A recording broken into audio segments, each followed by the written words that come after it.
समय की धारा को मोड़कर आइए चलते हैं 16वीं शताब्दी के दिव्य पुरुषोत्तम क्षेत्र श्री जगन्नाथपुरी धाम में। यह भूमि साक्षी है उस अलौकिक लीला की जहाँ स्वयं भगवान श्री कृष्ण श्री चैतन्य महाप्रभु के रूप में एक प्रकांड विद्वान के अहंकार को प्रेम और भक्ति में परिवर्तित कर देते हैं। वे महान विद्वान जिनके तर्क के आगे बड़े से बड़े दिग्विजयी पंडित भी मौन हो जाएं, वे हैं पंडित सार्वभौम भट्टाचार्य। ये केवल एक पंडित नहीं अपितु श्री चैतन्य चरितामृत के शब्दों में साक्षात बृहस्पति के अवतार हैं।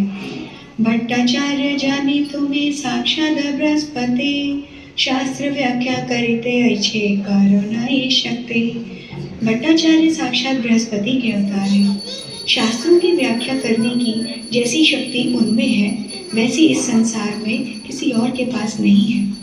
किंतु विडंबना देखिए, इनका हृदय ज्ञान के शुष्क सिद्धांतों से इतना कठोर हो चुका है कि वहाँ भक्ति का अंकुर फूटना असंभव सा प्रतीत होता है। भट्टाचार्य के लिए ईश्वर केवल एक अद्वैत निर्विशेष ब्रह्म है, एक ऐसी निराकार ज्योति जिसमें भक्ति का अस्तित्व ही समाप्त हो जाता है। श्री चैतन्य चरितामृत के अनुसार महाप्रभु के अलौकिक तेज को देखकर भी सार्वभौम भट्टाचार्य अपने पांडित्य के अहंकार में कहते हैं कि राशि की गौर कले भरा, साक्षात नारायण किंतु सन्यासी पामरा। वे परम भगवान को जो संपूर्ण ब्रह्मांड के स्वामी हैं, एक अबोध बाल सन्यासी समझकर 7 दिनों तक वेदांत का पाठ पढ़ाने का दुस्साहस करते हैं। तो तैयार हो जाइए उस दिव्य लीला के दर्शन के लिए जहाँ विद्या स्वयं प्रेम के चरणों में आत्मसमर्पण करेगी, जहाँ अहंकार का अंत होगा और अनन्य भक्ति का सूर्य उदित होगा। तो बोलिए श्री कृष्ण चैतन्य महाप्रभु की। ब्रह्म सत्यम जगन मिथ्या, जीवो ब्रह्मेवना परा, अनेन वेद्यं सशास्त्रम् इति वेदान्त डिण्डिमः। ब्रह्म सत्यं जगन् मिथ्या, जीवो ब्रह्मेवना परः, अनेन वेद्यं सशास्त्रम् इति वेदान्त डिण्डिमः।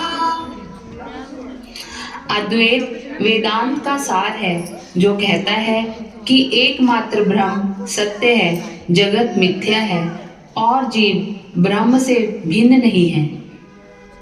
सत्य कहा, उस ईश्वर का कोई रूप नहीं, वह निराकार है, वह केवल एक ज्योति है। जिस दिन अज्ञान का यह पर्दा हट जाएगा, हम स्वयं परम ब्रह्म बन जाएंगे, हम भी परम ब्रह्म ईश्वर बन जाएंगे। हाँ हाँ, हम भी ईश्वर बन जाएंगे। लड्डू जलेबी बर्फी पेड़ा देख के दिल मेरा डोला रे डोला।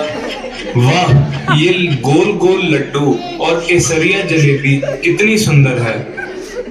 अरे पेटू राम, तुम्हें अध्ययन की चिंता नहीं, जब देखो बस खाना खाना, बस खाने की ही बात करते हो, इसके अलावा कुछ नहीं करते। मित्रों, मेरे इन लड्डुओं में ही सच्चा आनंद है जो तुम शुष्क ज्ञानियों को समझ नहीं आएगा। ओ मोटू राम, अपने जीवन को यूं व्यर्थ मत गवाओ, यहाँ आओ और हमारे साथ वेदांत सूत्रों का अध्ययन करो। हाँ, यहाँ आओ और हमारे साथ अध्ययन करो। मित्रों, तुम्हारा यह निराकार वाला ज्ञान मेरी समझ से बाहर है। जरा देखो, जब मेरे लड्डू गोल हैं, बर्फी चौकोर है और जलेबी का इतना सुंदर रूप है, जब तुम्हारा और मेरा एक आकार है, तो सबको बनाने वाला ईश्वर बिना आकार का कैसे हो सकता है? क्या बनाने वाले के पास वह भी नहीं जो उसने हमें दिया है? कैसी बचकानी बातों में जीवन गवा रहे हो। जो शास्त्र इतनी सरल बात ना समझा सके, वह ज्ञान कैसा? छोड़ो ये शुष्क तर्क, ये लड्डू खाओ, क्योंकि असली ज्ञान रटने में नहीं, भक्ति के स्वाद और आनंद में है।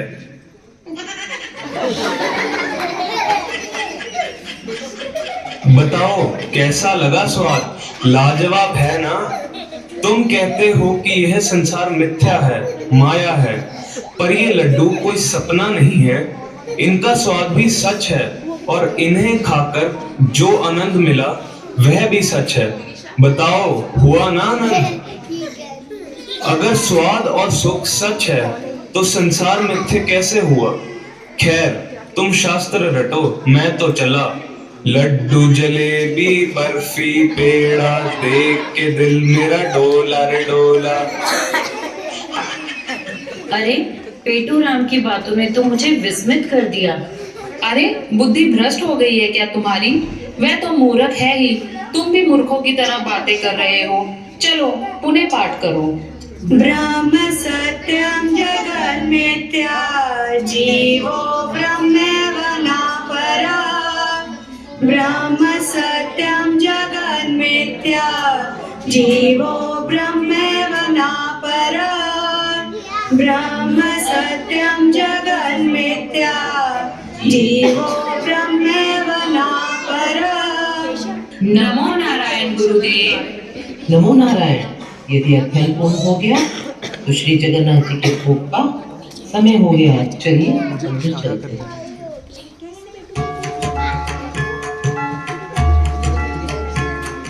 कृष्णा कृष्णा हे कृष्णा हे जगन्नाथ हे जगन्नाथ। अरे यह तो मूर्छित हो गया, लगता है ढोंग कर रहा है। इसको तो मारकर भगा देना चाहिए। चलो उठाओ इसको। रुको, ये क्या कर रहे हो? कौन है ये? कोई ढोंगी प्रतीत होता है। जोर जोर से जगन्नाथ जगन्नाथ हरे कृष्ण चिल्लाते हुए दौड़ा चला आया है और आकर यहाँ मूर्छित हो गया है। इनके वस्त्रों से एक सन्यासी प्रतीत होते हैं। इतनी अल्पायु में सन्यास, इनका रूप तो साक्षात स्वर्ण के समान चमक रहा है। शिष्यों, इन्हें उठाकर मेरे घर ले चलो।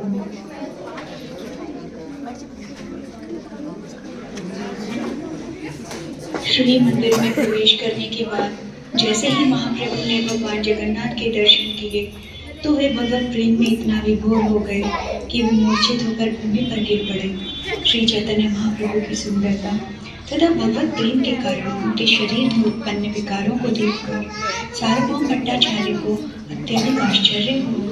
श्री चैतन्य महाप्रभु के शरीर की परीक्षा करने पर सार्वभौम ने देखा कि न तो उनका उदर गति कर रहा है, न ही वे श्वास ले रहे हैं।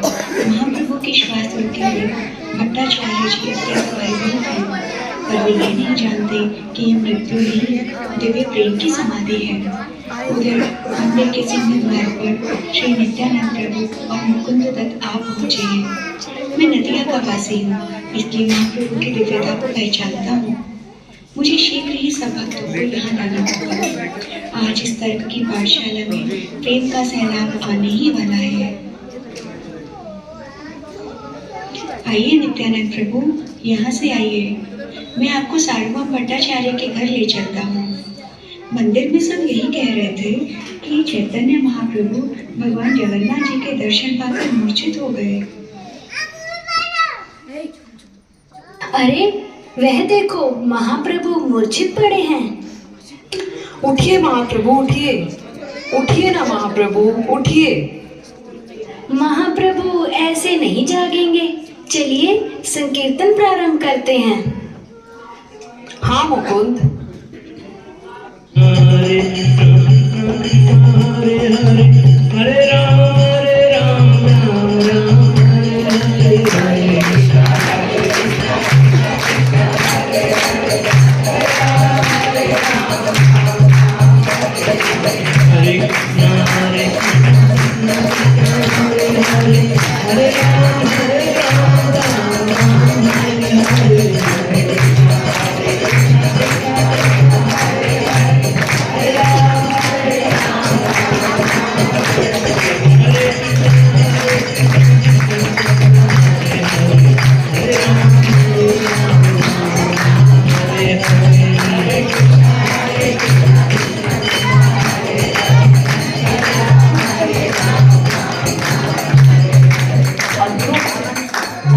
नाते से ये मुर्शिद थे।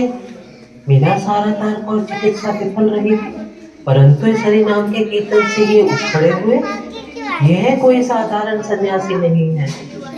चलो, दोपहर का समय हो गया है, आप सब स्नान कराइए। मैं आप सबके लिए प्रसाद की व्यवस्था करता हूँ। गोपीनाथ, क्या ये वैष्णव सन्यासी हैं? कहाँ के रहने वाले हैं और इतनी कमाइयों में उन्होंने सन्यास क्यों ग्रहण किया? भट्टाचार्य जी, ये श्री कृष्ण चैतन्य महाप्रभु हैं, जगन्नाथ मिश्र और शची देवी के पुत्र। ये नदिया के रहने वाले हैं।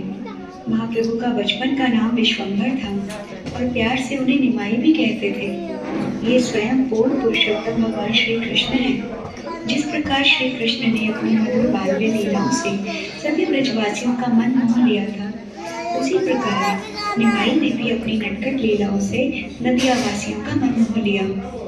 केवल 24 वर्ष की आयु में उन्होंने संन्यास ग्रहण करने का निश्चय किया, जिससे वे पूरे संसार को अपनी कृपा प्रदान कर सके, हरि नाम दे सके।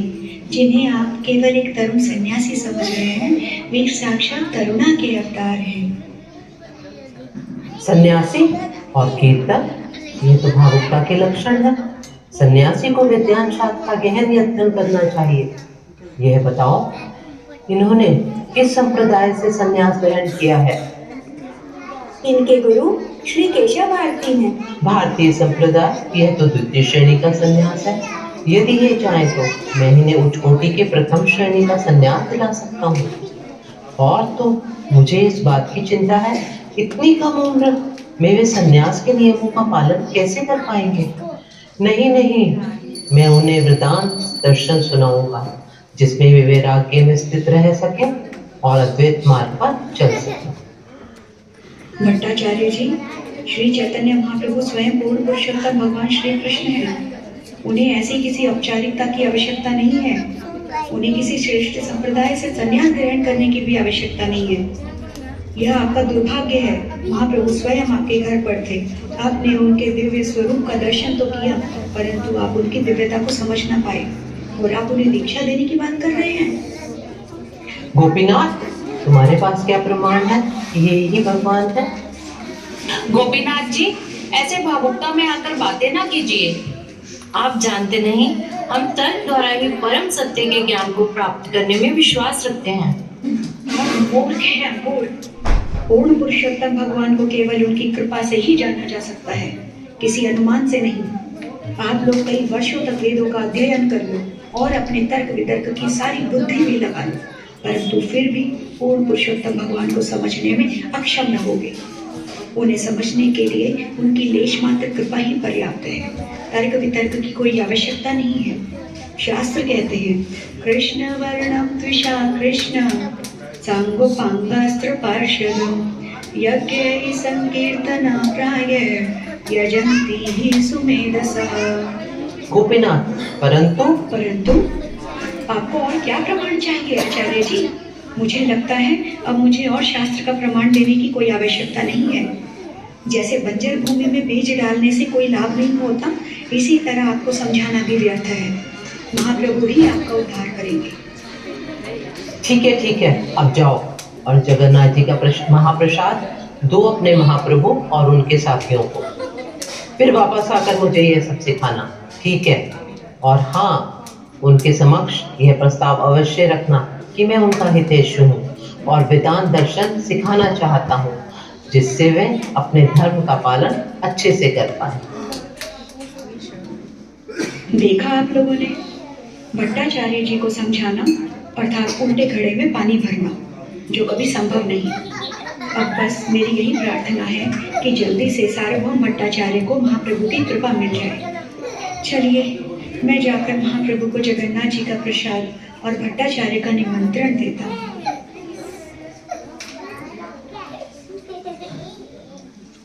नमो नारायण। कृष्णेर्मतिरस्तु। आसन ग्रहण कीजिए। आप सन्यासी हैं, आपका पद ऊंचा है, आप सभी नियमों का अच्छी तरह से पालन कर पाए, इसलिए मैंने सोचा कि आपको वेदांत सूत्र की शिक्षा देनी चाहिए। मैं एक तरुण सन्यासी हूँ, मुझे अच्छा बुरा कोई ज्ञान नहीं। मैं आपका कृतज्ञ हूँ कि आपने मेरे बारे में इतना सोचा। आपके आदेश पालन करना मेरा कर्तव्य है। तो वेदांत सूत्र का अध्ययन प्रारंभ करें। वेदांत का सबसे महत्वपूर्ण सिद्धांत परम ब्रह्म निराकार है, उसका कोई आकार नहीं है। ब्रह्म सत्यम जगन मिथ्या जीवो ब्रह्मेव न परम अनेन वेद्यम सशास्त्रम इति वेदांत डिंडिमः। इस प्रकार सार्वभौम भट्टाचार्य ने लगातार 7 दिनों तक महाप्रभु को वेदांत सूत्रों पर कई व्याख्याएं सुनाई। 7 दिनों तक महाप्रभु ने बिना कुछ बोले उनकी व्याख्याओं को श्रवण किया।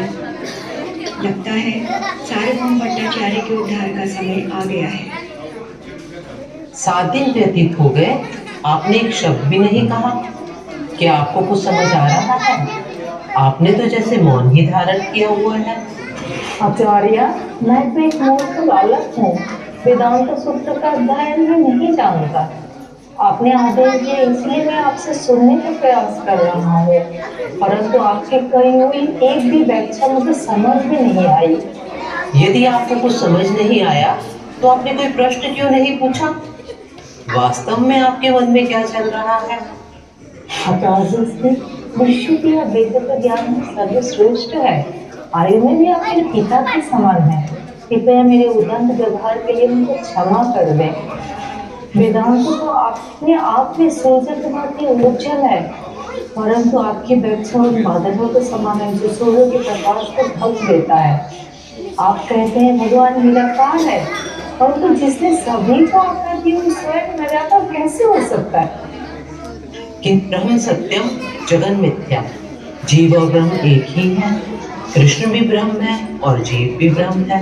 तो इस प्रकार जीव प्रकृति और गुणों में एक ही है। जब जीव ज्ञान द्वारा इस मिथ्या जगत से बाहर आ जाता है तो स्वयं ईश्वर बन जाता है। क्षमा कीजिए भट्टाचार्य जी, जीव भगवान का सनातन अंश है। जीवेश स्वरूप पर कृष्ण नित्यदास अंश परिपूर्ण नहीं हो सकता, और जीव की भगवान से तुलना करना भगवान के प्रति जघन्य अपराध है। भगवद गीता में भगवान श्री कृष्ण स्वयं कहते हैं कि हर जीव उनकी सनातन अंश है, इसलिए हर अंश का परम कर्तव्य पूर्ण की सेवा करना, अर्थात भगवान कृष्ण की सेवा करना। हे महाप्रभु, आपका यह तात्पर्य सुन के मैं विस्मित हो गया। ऐसी व्याख्या मैंने कभी नहीं सुनी।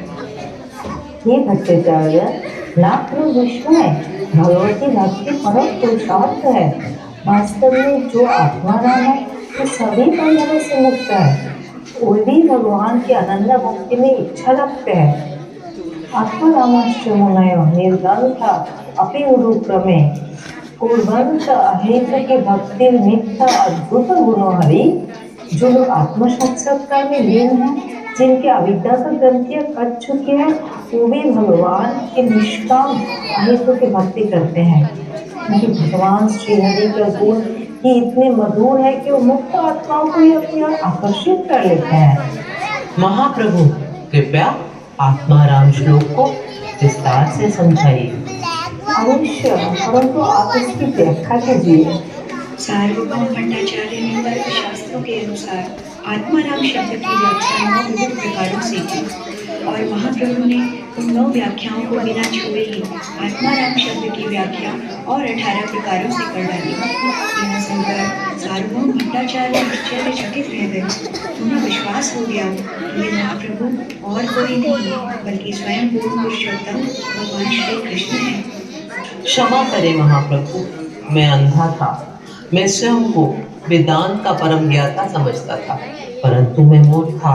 मुझे अपने पांडित्य पर गर्व हो गया था और इसके ही चलते ही मैं आपके प्रति कई अपराध कर बैठा। आप तो महावदान न्याय हैं। यहाँ आकर आपने मुझ अज्ञानी पर अपनी हेतु कृपा की है। हाँ सर्वभौम, देखो मैं आज तुम्हें अपने सबसे गुप्त निजी रूप का दर्शन देता हूँ। देखो सार्वभौम, मैं हूँ भजेंद्र नंदन श्री कृष्ण। मैं हूँ दशरथ पुत्र रावण विधान मर्यादा पुरुषोत्तम श्री राम। और मैं हूँ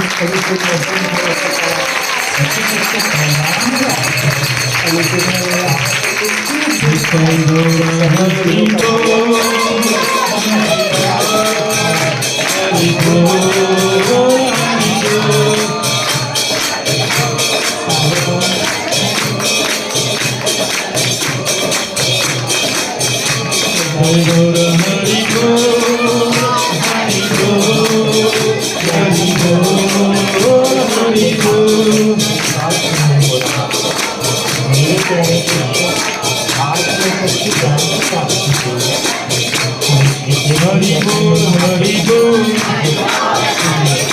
हरि हरि हरि बोल हरि बोल हरि बोल हरि हरि हरि बोल हरि बोल हरि बोल हरि बोल हरि बोल हरि हरि हरि बोल हरि बोल हरि बोल हरि हरि हरि बोल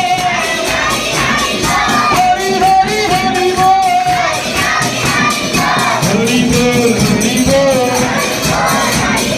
हरि बोल हरि बोल हरि हरि हरि बोल हरि बोल हरि बोल गौरानिताय गौरानिताय गौरानिताय जय गौरानिताय